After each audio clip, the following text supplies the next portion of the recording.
our discussions on Chapter 7. So moving on, we have here guidance and counseling on career track. So this statement explains how the Department of Education or DepEd, in partnership with the other government agencies like CHED, DOLE, TESDA, helps students to choose the career paths. So they organize activities to raise awareness and guide students, especially those in secondary school or in high school, in making career guidance.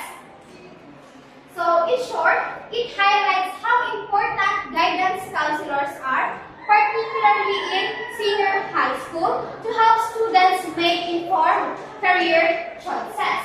Next is we have financial assistance to private senior high school. So under Republic Act number 8545, or also known as the Expanded Government Assistance to Students and Teachers in Private Education Act or EGAST, financial assistance is provided to qualified students enrolled in enhanced basic education, including the senior high school. So the Department of Education or DepEd, in collaboration with private educational institutions and the Department of Budget and Management or the BBM, implements various financial support systems such as the voucher system and the Education Service Contracting or the ESC scheme. So through this voucher system, students makadawat siyang coupons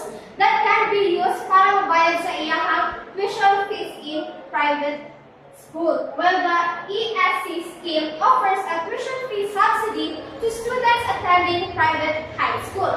So these arrangements aims to make education more accessible and affordable, especially for students na nasa private institutions. Next is we have the competencies of a K-12 graduate. So, Section 2 of Republic Act number 10533 outlines the key competencies that a K-12 graduate should possess.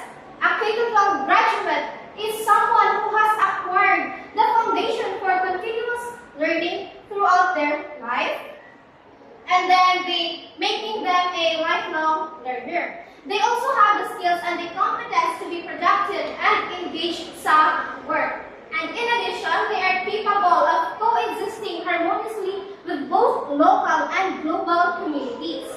A K-12 graduate has the ability to think critically, creatively,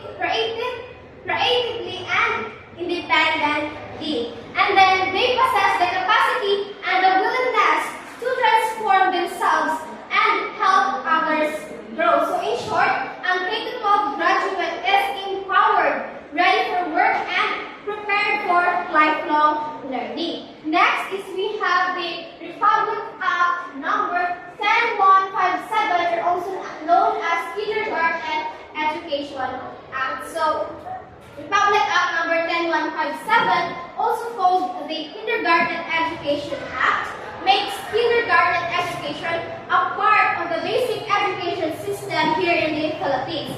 And this law ensures that all children in the country now have access to free, mandatory, and compulsory public kindergarten education. So in simple terms, it requires that every child must attend kindergarten before they start elementary school, and the government will provide this education for free in public schools. And then Section 2 of the Act provides that the Act shall apply to the elementary school system, being the first stage of compulsory and mandatory formal education.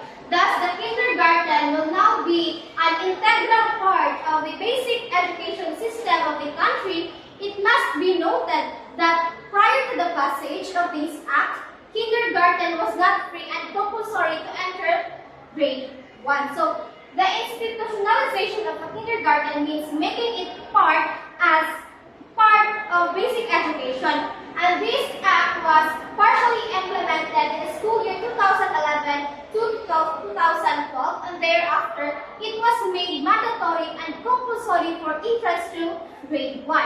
Next is we have the mother tongue language-based multilingual education. So, A. When the learners in the kindergarten classroom have different mother tongues, or when some of them speaks another mother tongue. So, if the children in the class speaks different languages, or some speak a different language than the others, the teacher may need to use another language para mo teach. For example, in a kindergarten class, some students speak Tagalog while others speak Ilocano, Cebuano, or the other languages. So, since dili ng children share the same language, the teacher might use Filipino or English as a common language to ensure na makasabot ang ubang bata. So, next is letter B.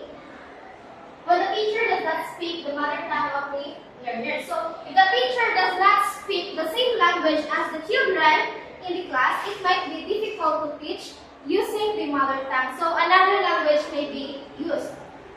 For example, a kindergarten teacher in a province where the local language is Hiligaynon, but the teacher only speaks Tagalog. So, since the teacher cannot communicate in Hiligaynon, they may need to use Tagalog or another language that the children can also understand. Next is letter C, so lack of resources. So, if there are no available learning materials like books or educational tools in the mother tongue, the teacher may need to use another language that has required resources. For example, in a remote school. So, there are no storybooks, walay learning materials, or walay educational tools available in the children's native language. For example, may Kapampangan.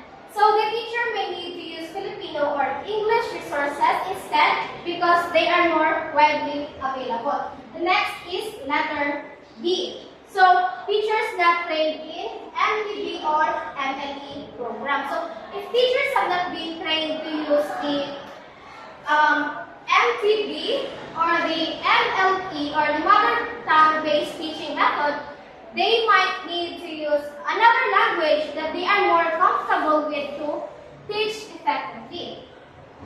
Next is we have the Executive Order number 83, series of 2012. So, Executive Order number 83, series of 2012 created the Philippine Qualifications, are also known as the PQF, to help improve the education and skills training system here in the country. And the PQF sets clear levels of learning and skills so that people's qualifications are easier to understand and match with jobs both in the Philippines and in other countries, especially Southeast Asia.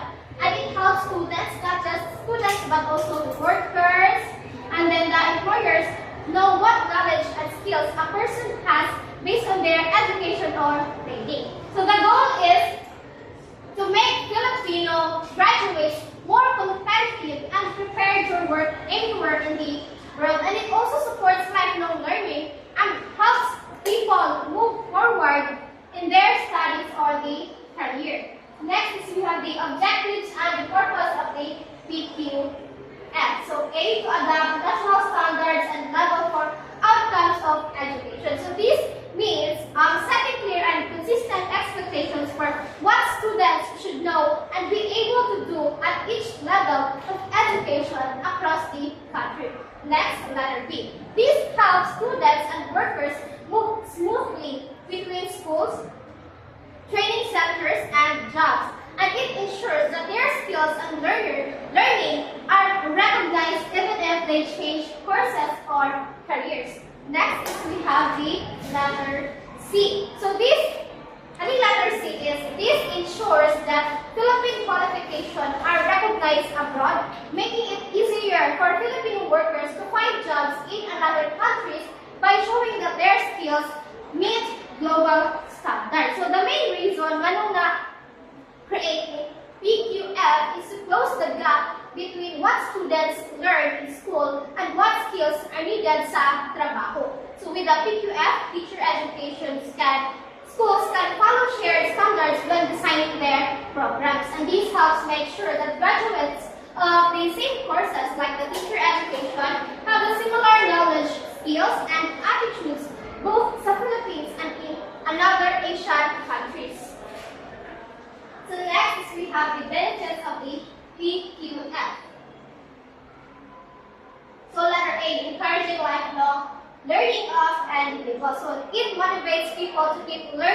use skills and knowledge throughout their lives. So next, letter B. So it helps employers what skills and training a person has, making it easier to hire the right people. Next is we have letter C. So schools and training centers must follow clear rules and are responsible for making sure students meet those standards. Next is letter D. So the government uses this clear standard to approve programs and make education about education and training. So next is we have the level of qualifications of the PQF.